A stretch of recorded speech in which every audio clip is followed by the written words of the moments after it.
Bismillahirrahmanirrahim. Shalom, Om Swastiastu, Namo Buddhaya, Salam Kebajikan. Salam sejahtera untuk kita semua. Assalamualaikum warahmatullahi wabarakatuh. Perkenalkan, nama saya Musyahadah dengan NIM 24044111707 dari kelas 2R. Nah, di sini saya akan membahas pengantar berbasis data. Nah, yang akan saya paparkan materinya itu yang pertama tuh berkaitan dengan apa pentingnya kita mempelajari basis data, kemudian ada pengertian basis data, lalu ada komponen-komponen basis data dan jenis-jenis basis data yang umum digunakan di era digitalisasi saat ini. Nah, langsung saja kita masuk pada pembahasan yang pertama, yaitu apa pentingnya kita mempelajari basis data. Basis data memiliki peran yang sangat penting di era digitalisasi saat ini. Karena hampir semua aktivitas manusia dan sistem modern bergantung pada pengelolaan data yang efektif. Jadi, basis data ini akan diperlukan hampir di segala industri di era digitalisasi saat ini.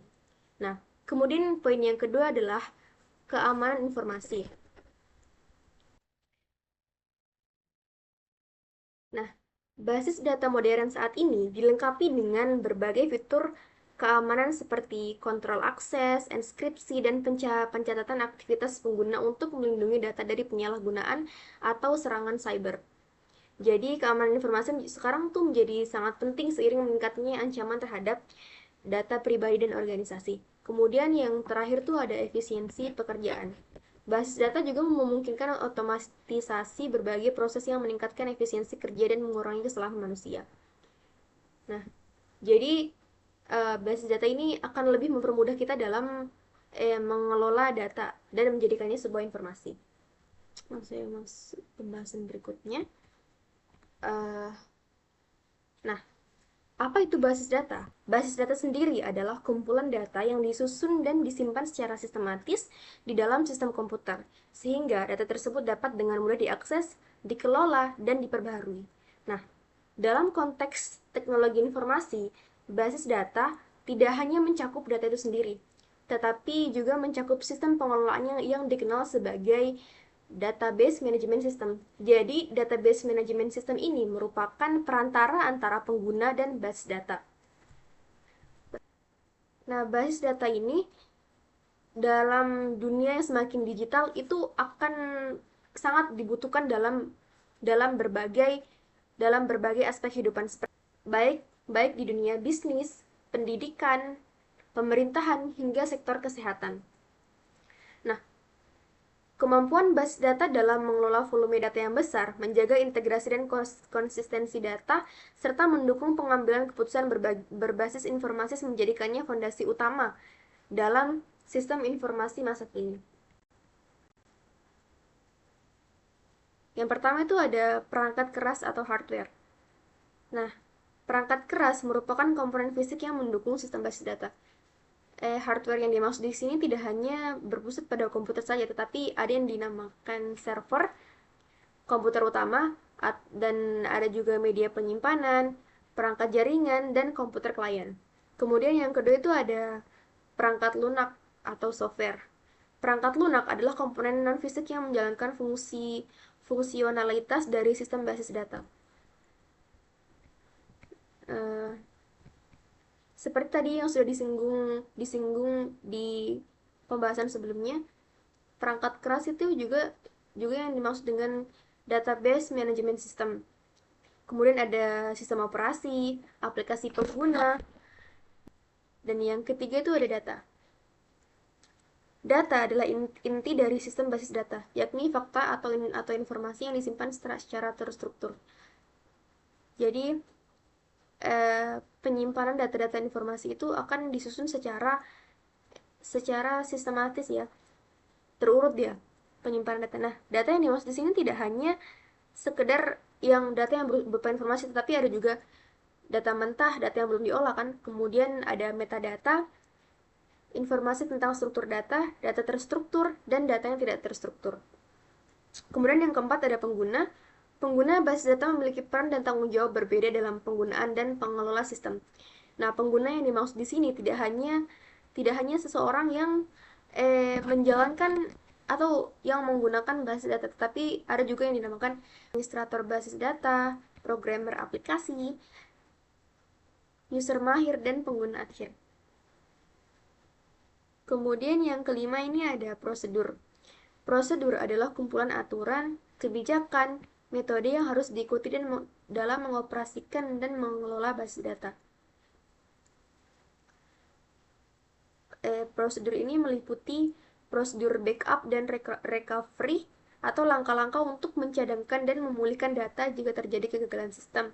Kemudian ada juga prosedur keamanan, prosedur pemilihan sistem, prosedur pemeliharaan sistem, prosedur standar operasional.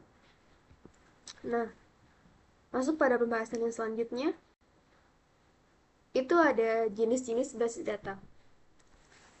Sebenarnya jenis-jenis basis data ini ada banyak, tapi saya ambil 3 contoh yang paling umum digunakan di di era digitalisasi saat ini. Yang pertama ada basis data relasional. Basis data relasional menyimpan data dalam bentuk tabel-tabel terstruktur dan saling terhubung melalui kunci primer dan kunci asing. Jadi basis data jenis ini banyak digunakan karena dia dia tuh lebih mudah dalam mengelola data dengan cara membentuk tabel-tabel terstruktur. Kemudian yang kedua itu ada basis data NoSQL. Basis data NoSQL dirancang untuk menangani data tidak struktur dan skala besar sehingga tidak mengandalkan struktur tabel seperti basis data relasional. NoSQL terbagi dalam beberapa model seperti basis data dokumen, key value, column, dan graph. Jadi basis data jenis ini dia tidak hanya berbentuk tabel-tabel, tetapi ada juga yang seperti dokumen, kolom, atau graf. Jadi dia lebih memudahkan kita untuk mengelola data yang jumlahnya banyak gitu. Kemudian yang terakhir itu ada basis data terdistribusi. Jenis ini sering digunakan dalam organisasi besar yang memiliki banyak cabang atau layanan global karena memungkinkan sinkronisasi data dan akses data dari berbagai tempat secara real time. Nah, kemudian manfaat penggunaan basis data dalam pengelolaan informasi. Yang pertama ada efisiensi, kecepatan, dan keakuratan pengolahan data.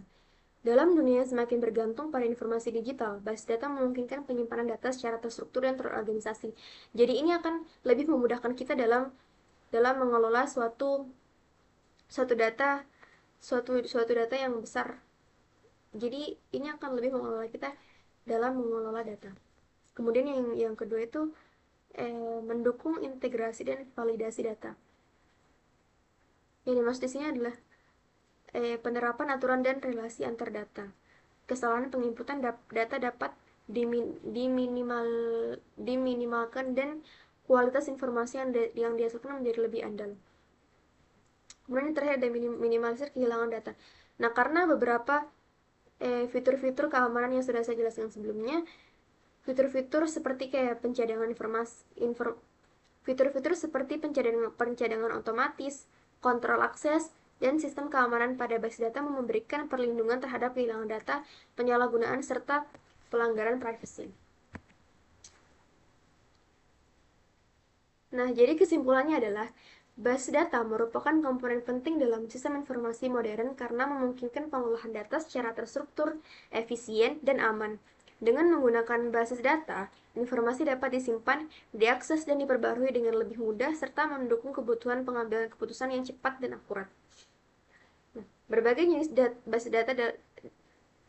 beragam jenis basis data seperti relasional berorientasi objek, NoSQL, hingga basis data cloud dikembangkan untuk memenuhi berbagai kebutuhan pengolahan data sesuai dengan karakteristik dan kompleksitasnya masing-masing.